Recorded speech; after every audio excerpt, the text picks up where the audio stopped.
bye week. This doesn't come around that often. I thought it went well. We took Monday to kind of review, the game, the previous game. Did a pool workout, which I thought the kids did really well at. Then took Tuesday, Wednesday, Thursday to practice. I mean, they weren't real long practice, 18 period practices to 20 period practices. Did some individual, did some special team stuff, scale lead team. I mean, just kind of some things like we always do in practice, but also gave us an opportunity to get the young kids out there again too and kind of see what they remembered from when they were actually going on offense or defense. And, I thought it went well. I thought our kids had a lot of energy. I thought they worked very hard through those 3 practices. And then we gave them Friday, Saturday, Sunday off to just kind of recuperate, just kind of get away from it for a little bit. And then came back yesterday with practice. And I thought it was a very energetic practice. I thought our kids came back ready, focused, and locked in and ready to go. So I'm very pleased with how it went.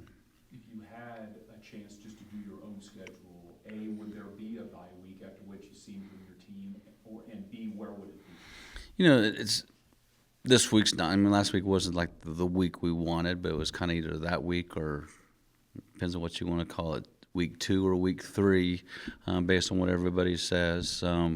With Kearney, so Kearney kind of had the same bye week that we had last week, so we're kind of on the same schedule. That's why we moved that game to week 2, week 3, whatever you want to call it. So it'd be better, week 6, 7, kind of in that area, just to kind of get some kids back, get some kids healthy, because that's kind of usually the part of the season where, most of the nagging injuries coming from bumps and bruises, and just give you kind of time to heal. But, I feel like even this week, we had some kids that needed to get healthy, and they got the opportunity to do that as well last week. So, I'll take it. Whenever you can get one, we'll take it, just as long as it isn't week 1, right, or the very last week. So, pleased with how it went, happy with how it went. But, middle of the season is probably better than towards the end.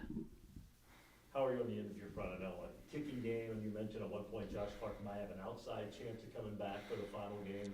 Any chance of that happening? Still a possibility, still looking into it, seeing how he feels, his recovery. Still not doing a lot with him. We hope to get him back, this week. But then, like, how ready will he be? Not being able to do any conditioning or things like that. Like how many reps will he actually be able to get for us if he's able to step into that role? So, he's kind of back. Didn't really get many guys back, but just got some guys that were kind of, banged up a little bit. Had some nagging injuries along the way, but get them healthy. And still in the kicking game, those legs, sometimes they're hard to heal, and the strain's going to be there. It's just whether you can fight through those strains or not. So hopefully this week those guys are ready to fight through it, get themselves on the field, and help this team win a ball game. I guess years back, you had a bye week in week 10 last year, but playoffs, still an outside chance, bowl game and all that was still there. This year it's not. Do you worry about your team's motivation at all going into this last game? No, we've got 2 teams right now that are 5-5, right? Both want to have a winning season. Both probably might have an outside chance of a possible bowl game, right? It's going to be their senior day as well. I'm sure they remember last year, when the rain was coming down and we played them there. And so, that's in their thoughts. But it's really, about these seniors and going to find a way to get this win for these seniors and staying locked in and focused this week and do anything in our power and in our control, to go win this ball game. 6-5 sounds way better than 5-6, and a winning season is way better than a losing season. Even though there's a lot of those games that we played this year that I feel like we should have won the ball game. It just, maybe sets up the tone for next year, right? And getting on that winning side again and getting things going. Where sometimes when, if you get on a losing note, Coach Brown's going to be grouchy for an entire season, all right, or an entire year. And kids probably don't want that, right? But in some regards, we wanted to get this winning season. We're going to work our tails off to get it, and we need to end on a high note. You mentioned something earlier. I want to circle back to. We wanted to find out what the new kids, or the kids who haven't played as much, what they remember. What did they remember? Were you pleased, not pleased on their progress? It was, we kept it very simple. We reinstalled, some of the things that we were doing. But they did a good job. There were some athletic kids in there as well. They played pretty fast. they've been going against the ones all year long, or the twos, and I feel like some of those guys really made strides, in a short amount of time. Even in the scrimmage, I thought there were some guys that did some really good things, in the scrimmage as well. But no, they did well. I mean, there's still some things that they got to work on, of course. Communication is probably the biggest one, with what we're doing offensively or defensively. But once they got out there and they knew the plays that they were doing, you could see them playing really fast. So, I was very pleased with their performance. As you look at the Hornets, what impresses you about them so far? Offensively, it's just their tempo. I mean, it's always that real fast tempo. They've involved the run game more than they ever have in the past. They got two very skilled wide receivers. Got a freshman quarterback that has improved tremendously as the year's gone on. And they got a big offensive line. I mean, those guys are big guys that protect him and keep him safe. And it's hard to get to them with as much quick game as they throw at you as well. But they got a couple of receivers that can run and that can get away at any time. And the running backs are really tough runners as well. So that's what I see from them offensively. We just got to find a way to kind of keep everything in front of us, not give up the big play. It's going to be just like 2 weeks ago. We've got to make great open field tackles, and so that's something we're practicing on here in practice this week. And then defensively, just the amount of looks they give you. I mean, they're going to play a three-man front, right? They're going to play three linebackers, but their back end, moves around so much. Are they in man coverage? Are they in zone coverage? Are they playing man with two guys deep? So their blitz packages with being able to bring guys from multiple areas as well. They're really good at it, and they're really good at disguising those things as well. So, our guys are going to have good eyes. Our quarterback's going to have good eyes. Our receivers are going to have to beat man coverage, and we're going to find the open spots and make some big plays happen. But again, it goes down to Coach Brown and his offenses, right? It's establishing the run game, and we got to establish the run game. So hopefully we can open some things up, and by establishing it, it can't ever just stop, right? I mean, I feel like sometimes we get going and all of a sudden it just kind of stops for a while. We need to gain positive yards, on first and second down in our run game, and then open up, our play action and things like that. But they're a very solid football team. Many of their games could have gone the same way, just like ours did. And so, you look at our conference right now, there's a lot of teams. You got Northwest, then you got Pitt, and then you kind of got like UCO, us, Kearney, Emporia, UCM, all kind of right there in the middle. I mean, and it's just one game separating all of us. So that's just our conference. I mean, it can go any way, any week. So we just got to make sure that we take care of ourselves. We do our job, do our assignment, do it to the best of our ability. And again, play physical. And if we can do those things, we got a great chance to win this ball game. How does their tempo compare to Central Oklahoma or Central Missouri? And how do you feel you handle that pace when you play those games? It's more of Central Missouri in the second half. Like, I felt like Central Missouri in the first half wasn't as quite as fast, but when they got to the second half, it was a lot different tempo than it was in the first. So, I mean, we're going to have to be ready, right? There might be times where we don't have time to get a call in, and our kids already know what the automatic call is. And so they're going to have to be ready to do those things in certain situations. But, also our players are going to adjust that, okay, we do have time to get a call in, so here, let's get the call and let's get it executed and communicated across the board as well. So it is going to be tough. Just know when they're going to do it and when they're not going to do it, but it's going to be high tempo the entire game, but sometimes it's on the ball and let's go right now. So we just have to be prepared for those things as players, and you just do it through practice like we've done for the other two teams, right? Have multiple groups lined up, and your offensive lineman, here's the call, and those groups running out, getting lined up, and our defense has to adjust to it. Do you notice the seniors acting any differently over the last week, just as the end of their careers, whether it's this week or if there's a bowl game? Do you notice them acting any differently?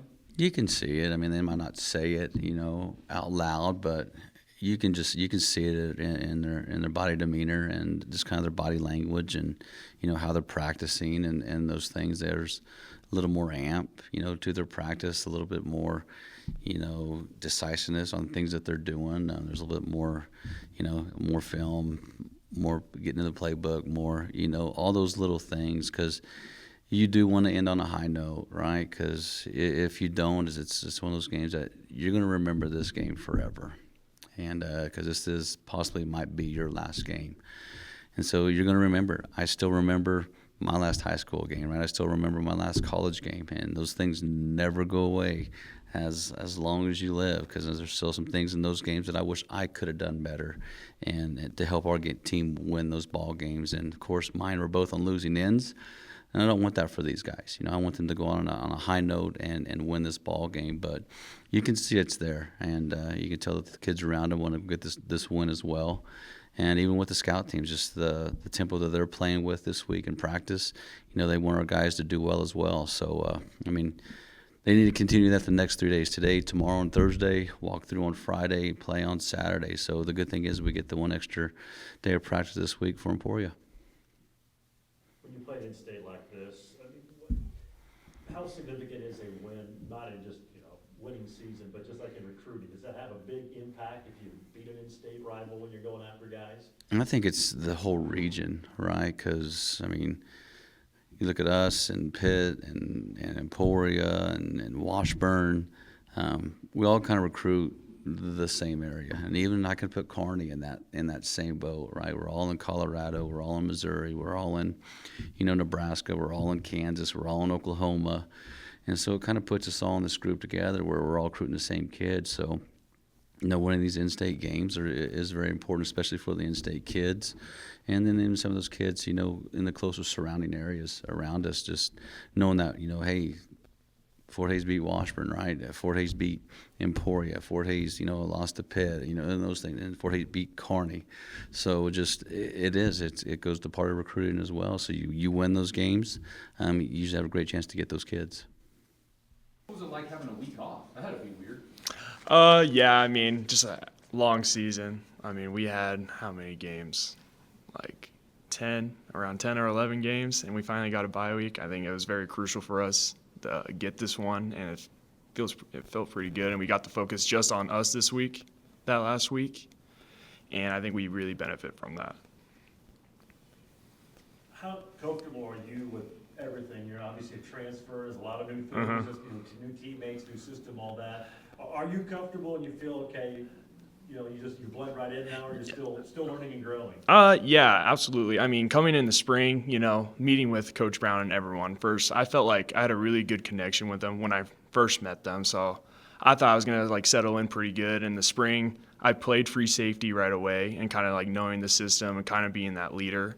So I think I had a good confidence coming into the season that I was going to be comfortable with everything, but I can absolutely get better with being more precise and being more confident, more on the field. Now that you kind of moved to a starting role because of injury, has your role or anything, your approach to everything changed at all? No, just definitely being a more vocal leader out there, Just being at Wyoming, I wasn't really a vocal leader. I was just playing a lot of special teams and listening to the other captains and all that. So just being here and being more vocal and being one of those top guys is very crucial. Final game with both teams being 5-5. What kind of tone does the outcome of this game set for the offseason? I think going into this game, we got to show our dominance.